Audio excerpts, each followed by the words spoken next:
பசங்க 2 படத்தில் அமலா பால் ஏற்று நடித்த வேடத்தை நழுவ விட்டது தனக்கு மிகவும் வருத்தத்தை அளிப்பதாக நடிகை ஜோதிகா தெரிவித்திருக்கின்றார்.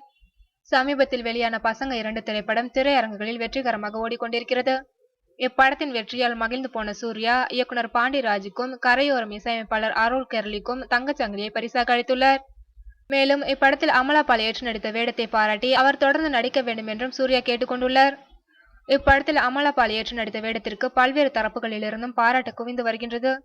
இந்நிலையில் நடிகை ஜோதிகா தான் அந்த வேடத்தை நழுவ விட்டதற்கு வருத்தம் தெரிவித்துள்ளார். அதாவது பசங்க 2இல் அமலா பால் ஏற்று நடித்த வேடத்திற்கு முதலில் ஜோதிகாவை தான் கேட்டார்களாம்.